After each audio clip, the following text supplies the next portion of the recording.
So we have these four truths, and we want to think about how these four truths relate to the four dimensions that we'd spoken about. What I'm going to do is to take you through each slide, and we'll sort of discuss them, and also we'll see if we can offer examples of how we might use these truths. Accepting.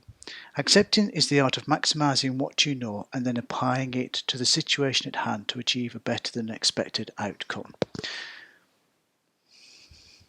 There's something very powerful about acceptance, recognizing that the thing that we intend to do has an element of adversity to it.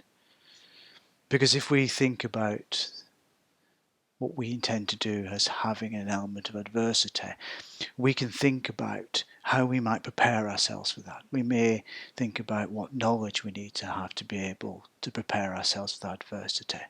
We may begin to think about what may happen when I am experiencing that adversity. It's the same structure that the space agencies used when they decided to put human beings into space. The recognition that it's an adverse condition, and the recognition that there needed to be enough knowledge about that adverse condition to be able then to build the strategies necessary to sustain life. And it's the same way for us. That any activity that places us in those four dimensions of adversity must be dealt with by understanding it. And we understand something, first of all, by accepting. And that acceptance might be recognition that we actually don't know what it's going to be like. We may have to accept an absence of knowledge. And if we accept an absence of knowledge, then we can begin to fill that absence. But the more knowledge we have, the more prepared we are, the more likely we are to survive that absurd condition, and the more that we are likely to turn that adversity into a positive. We also have to think about conserving. Conserving is the idea of keeping something within boundaries and preserving the good things that are kept within. The importance of conserving is about thinking of those things that are important to you, that you don't want to lose. Ultimately, of course, what we would want to do, particularly when we think about the astronaut, is that they want to conserve their life. But you may want to conserve your relationships, or you may want to conserve your mental well-being, or you may want to conserve aspects of your body, or you may want to conserve your workspace, or your relationship with your work colleagues, or you may just want to conserve your employment. Conserving is the process of thinking about those things that are important enough for you to put a boundary around. And that boundary is tight enough and secure enough not to become damaged by the adversity. Another way of thinking about conserving is to think about the capacity of caregiving. Conserving is a process of taking care of yourself and knowing those things that you want to take care of, and also knowing that because any adverse condition that you enter into has the possibility of affecting those around you, is not just to think about what's important enough for you to keep safe within yourself, but also to think about those people around you and how you may want to keep those safe as well. Knowing what you're going to conserve gives you then the power to think about how you're going to accept the adversity that you are going to encounter. And we have to be committed. There's no point accepting the condition, the adverse condition, and doing all the research. And there's no point thinking about the things that you want to keep safe. and containing those without actually committing. We have to commit to the fact that adversity is detrimental to our well-being.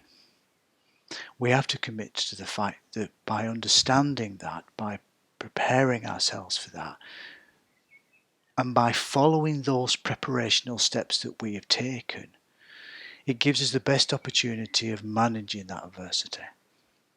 And also by knowing that there are certain things that we want to keep safe, we're not going to take those into the adversity. But we have to commit to all those things.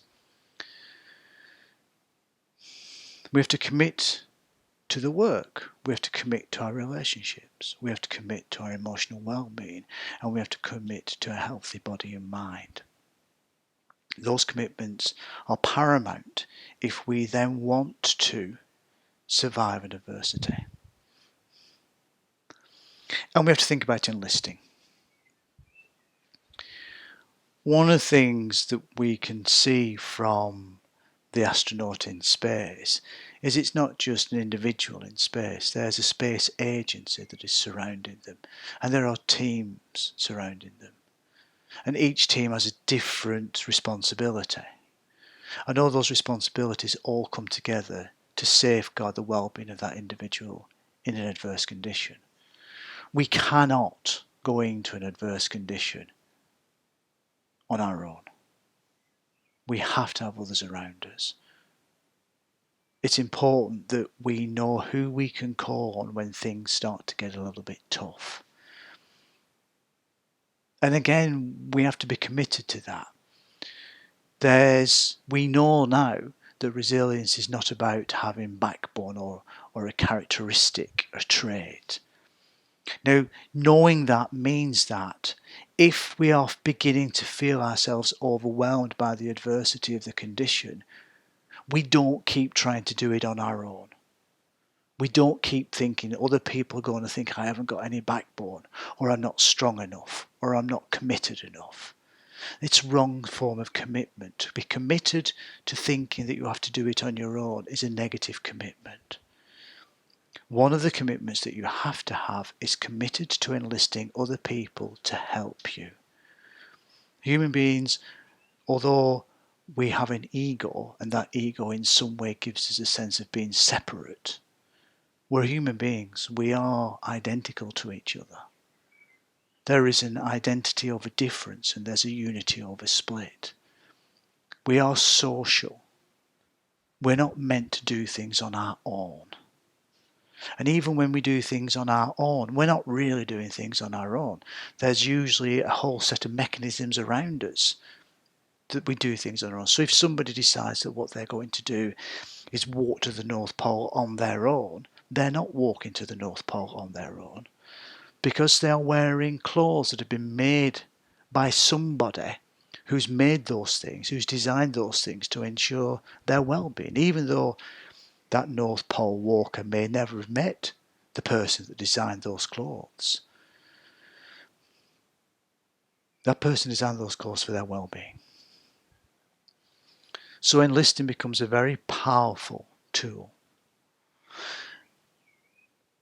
when we begin to think about the sense of being resilient. There's another reason why we might want to think about the process of enlisting, and it's really due to our brain. So a quick brain then. We have three brains. We have a reptilian brain, a limbic brain, and neocortex. For those that are not aware, the reptilian brain is that kind of brain that deals with all the involuntary body functions. The limbic brain is the brain that where we contain most of our emotions and memories, and the neocortex is that part of our brain that gives us either a rational or a creative side. By thinking about acceptance, by containment, by commitment, and by enlisting, by holding to those four truths, we prepare our neocortex, what we might call the human brain, to be fully functioning. It's vitally important when we are entering into adversity, to have access both to our logical thought processes, how do we logically move away from this, and our creative thought process. What are some of the creative ways in which I can manage this situation? By staying or entering into the neocortex brain, it's also, some people have proposed that it's dialectical in a sense that it needs conversation, it needs forms of communication. It's not something that predominantly works on its own. It needs to talk to other people, it needs to communicate to other people, and it needs to respond to those other people. By having access to the neocortex, by having access to our logical, our rational and our creative side, means it helps other people step into our space when we need help, when we need support. Because we can listen to them. We can think about what they're saying. We can accept some of their creative ways in which they are suggesting how to manage this adversity. We are working at our human capacity.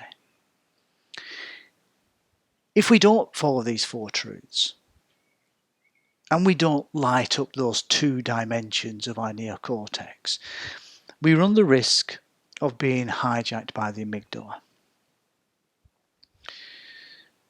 The standard way in which we describe the amygdala, or it's been described, is to suggest that the amygdala scans the environment for danger. It's a very important part of the brain because it wants to keep us safe. It scans the environment and works out what might be dangerous.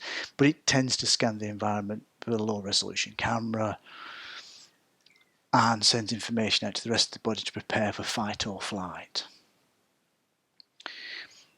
Sometimes it will wait for the neocortex to get back and say, actually, it's not a danger, because the neocortex checks danger at a higher resolution. So a snake in the grass is nothing more than a stick. Or sometimes, depending on the processes of the amygdala, depending on the history of the individual, the amygdala can hijack the neocortex and send the body into fight or flight. It's the last thing that we want to be in when we get into an adversity, is fight or flight. Because we've lost capacity of reasoning and creativity. We are just in panic mode. Now, there's nothing really we can do about panic mode. One of the very interesting things, I originally trained as an actor, and the actor experiences amygdala problems, amygdala issues, the moment that they begin to go on stage, because there's an uncertainty there. In some strange way, going on stage in front of a group of people is an adverse condition, and the amygdala starts to put us into fight or flight. And there are things that happen. The body shakes, the heart rate goes up, the brain shuts down so we can't think, which means that we can't remember our lines. And there's panic ensues.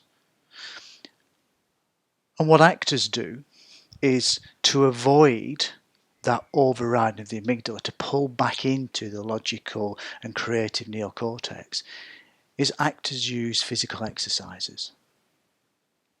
Physical exercises then become very powerful tools that we can use to begin to keep ourselves relaxed. If we can relax and breathe and pull in that part of our nervous system that keeps us in a relaxed mode, we have more chances of accessing the neocortex. So a practical way in which we can begin to think about managing adversity is to think about centering ourselves. Centering, manifesting as a state of mindfulness, makes it possible for us to respond to challenging situations with creativity, consciousness and compassion. Let's just pull those three things out. Creatively, we need to have that creative space in our consciousness to be able to see that there are ways in which this adversity can be overcome. There are ways in which this adversity can be turned into a positive. Without that creativity, we are at sea, we are lost. Consciousness is to have an awareness of the adversity, to see the adversity, and to in some way logically process a path through the adversity. Without that consciousness of being able to logically map a narrative out or a path through that adversity, we fall apart. And compassion.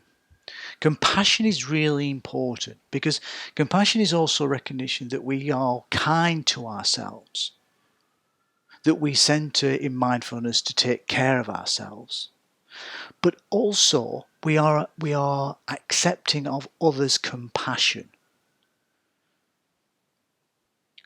When we are in that moment of uncertainty, when we are starting to be overwhelmed by the amygdala, we don't push away those people that we enlist to support us. We know that their compassion for us is something that's important to us because it gives us the possibility of thinking about being compassionate for ourselves, which opens up the possibility of being both creative and conscious. So centering and the practice of mindfulness become very important tools when we think about ensuring our capacity to manage an adverse condition. And this is one such practice I'll quickly go through. This is a centering practice developed by Wendy Palmer. Wendy Palmer creates a system known as conscious embodiment. And it's used a lot in leadership, particularly when leaders are having to deal with challenging situations where they can be, or challenging situations or adverse situations, where they can be amygdala hijacked. What Wendy Palmer is offering is a kind of form of Aikido practice that allows us to go back to center. I'll talk you through each moment. The first one is what we'll call focus on our breathing. The usefulness about focusing on our breathing from a kind of cognitive behavior therapy position is that we need a signal of about 6 seconds between the amygdala and the neocortex. If we can get 6 seconds in before the amygdala fully hijacks, the neocortex can kick back in. It's one of the reasons why sometimes you're told to breathe steadily. When you're starting to feel that overwhelming panic, the amygdala's kicking in, breathe steadily. See if you can get count to six breaths. That 6 breaths is enough for the neocortex to kick back in. So breathing becomes really important. And the way we think about breathing in a centering practice is to think about the Taoist form of micro-orbital breathing. So imagine that what we're doing is we're taking breath in through the nostrils and we're breathing right down through the front of the body. And then when we breathe out up the spine and out of the nostrils. So one way of thinking about this is to think that what we do is we're breathing through the top of the head, down the front of the body, breathe out through the column of the backbone, and then out the top of our head. The breath is circling around. Because the breath has distance to travel, it means that we have to take longer breaths. So we're moving from this kind of short breathing to longer breathing. It's also useful to think about how we might stand when we're doing that breathing. We want to try and stand in a relaxed position to give ourselves the best possibility of breathing well. So we want to keep our knees soft, our hips, knees and feet kind of in alignment. We want to keep our chest open. We want to place our palms facing forward. So in a sense what we're doing is we're standing tall and proud.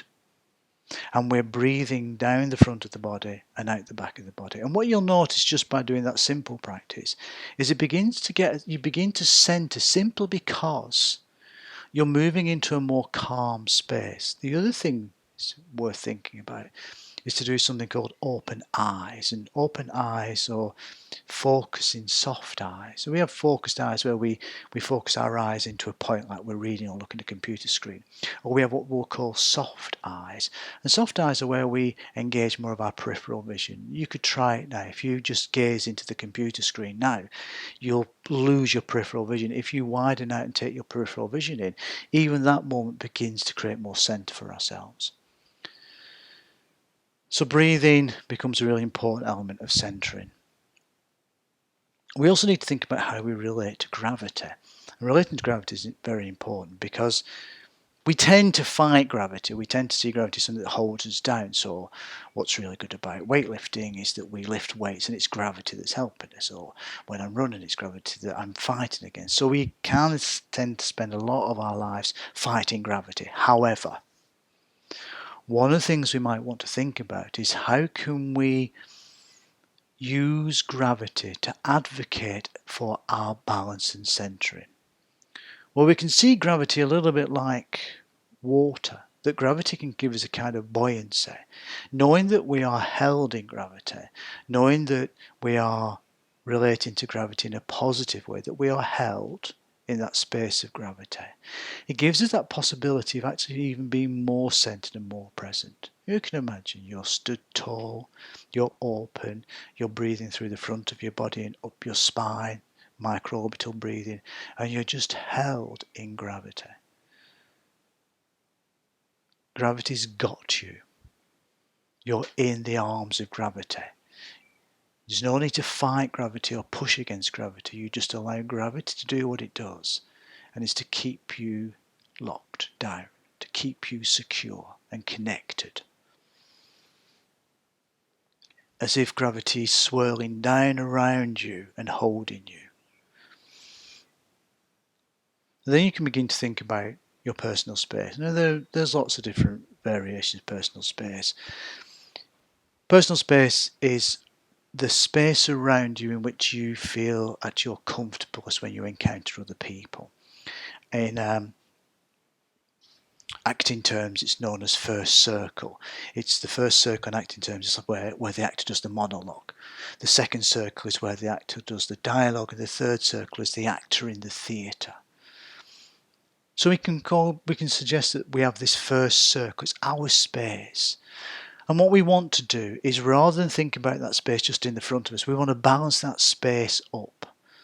So we want to think about having as much space in front as there is behind, as much space to the left as there is to the right, and as much space above as there is below. So we are in this circle of our space, our personally balanced space. So we're breathing relaxed, we're being held in gravity, and there's as much space in front as behind, to the left, to the right, to above and below.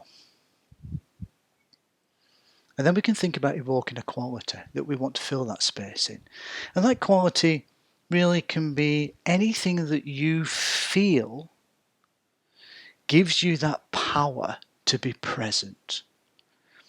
It can be as abstract as you want. Sometimes it can be quite challenging to actually think of a word where we could say the colour blue, and I'm not quite sure what I'm referring to when I say the colour blue, but I know that when I say the colour blue, my experience of saying the colour blue is one of being empowered. I might then want to do a whole sense of transcendental questions as to what kind of reference exists in relationship to blue. I may not want to. I may just know that blue, when I think of blue, I think of being held in this evoking quality of power. And what I want to do is I want to evoke that quality, not just in front of me, but I want to evoke that quality so it fills my personal space.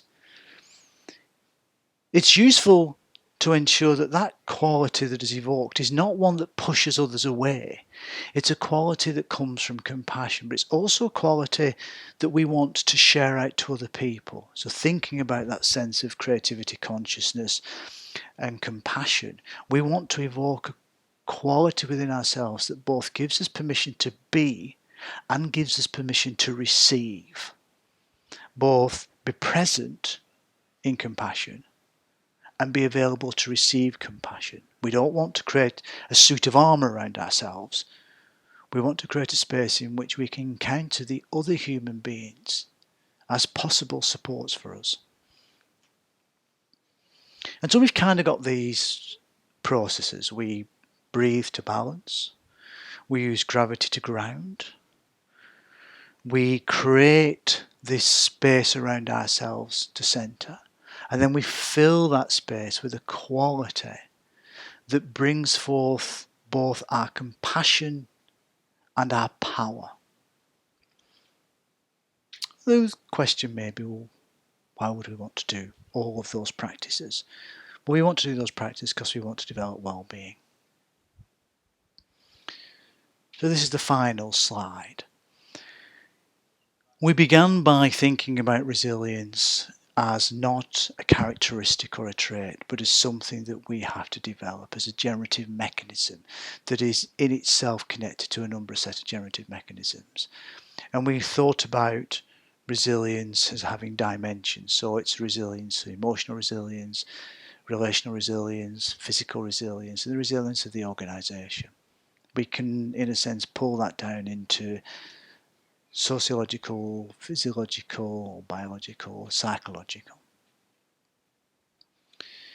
We thought about the astronaut, and the astronaut that no amount of backbone will keep them alive in such an adverse condition as outer space.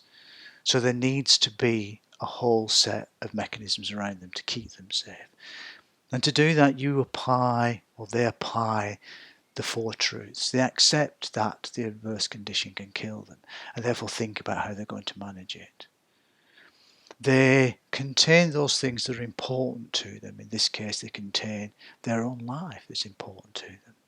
But they think about those things that are important enough to be able to put them in jam jars. They think about committing to those things. They create an intentionality that means that they don't waver off. So in the sense of the astronaut doesn't decide that because the helmet's heavy, I'm not going to wear it today. I'm going to go out without my helmet. They're not going to do that. They wear the helmet. Just as a cyclist cycling London may not accept the adversity of driving in traffic and therefore not wear a helmet. And in not wearing a helmet, in not accepting that they're said to wear a helmet, they're not creating a containing of their head, which means that they're not taking care of their brain. So they're not committed to protecting their brain. They're not committed to protecting their life. We can't ignore the fact that we encounter adverse conditions. We have to be prepared for them. And in that commitment then, part of that commitment is enlisting people. We enlist people to be able to support us, so that what we're not then done is hijacked by the amygdala. That by having support mechanisms in place gives us that potential or the possibility of maintaining centred, so that we have access to our rational, our consciousness, our creativity and our compassion. And having access to our creativity, our consciousness and our compassion by following the Wendy Palmer or any form of mindfulness practice means that we are able then to take help from other people when it's offered. When we're in amygdala fight or flight mode, we're just incapable of being supported and helped. When we are creative, conscious and compassionate, or we are centered, we are able then to be connected to that human capacity that allows us to take help from other people, that allows us then to manage the adverse condition. And ultimately we get to well-being. We need to be present. Mindfulness practices are all about being present. The importance of being present is being centered, not being hijacked by the amygdala. If we're not hijacked by the amygdala and we're being present, we can shift focus. So when we are caught up in something that's really overwhelming us and we really don't know what to do, and somebody comes along and offers advice, we can shift focus to their advice. We're not trapped in doing some things in only one way. We can pull away from the thing and rethink, refocus. Having access to the four truths, having access to being centered, gives us the opportunity of processing difficult feelings. When adversity exists, when we are in adversity, we're going to feel frightened. We may feel anger. We may also feel wonderful feelings of joy, exhilaration. That actually, in adversity, when you're really in the moment of adversity, when you think about people running the London Marathon, they are really powered up. And it's important when you run a London Marathon and you get to the end of it, or you run any marathon, or you do anything where you've overcome an adversity, is to really celebrate. Not to go, oh, well, that's just what I do. It's to really process, just as much as sad and anger emotions can be difficult feelings. That moment of just pure joy can be a difficult feeling because we might not think we should be able to express it. So processing difficult feelings is not the feeling itself being difficult. It's the processing the feeling that we have a difficult response to. And we can do that by being present and by shifting focus. We have to connect. It's vitally important that we as human beings connect to other human beings, because it's only in that tetrameshing net of other supportive human beings does our well-being flourish. And when our well-being flourishes, we have more access to our capacities to build into our frame, our capacity frame of resilience to be able to manage that adverse condition. And of course, in closing, we need to cultivate optimism. Cultivating optimism is probably the Martin Seligman main thing when we think about flourishing of well-being. You need to celebrate your achievements. The biggest way that you can cultivate optimism is look for 5 things that needed celebrating today and celebrate them. And then tomorrow find 5 things that needed celebrating and celebrate them. They don't have to be big things, they just have to be things that you feel need celebrating. Small achievements. If it's an achievement, it's an achievement. Celebrate them. Become more aware that every day you do something in your life that demands the celebration of an achievement. That you celebrate that achievement. The more we can begin to see that the world is full of opportunities to celebrate achievement, the more we are then empowered to be able to deal with adversity.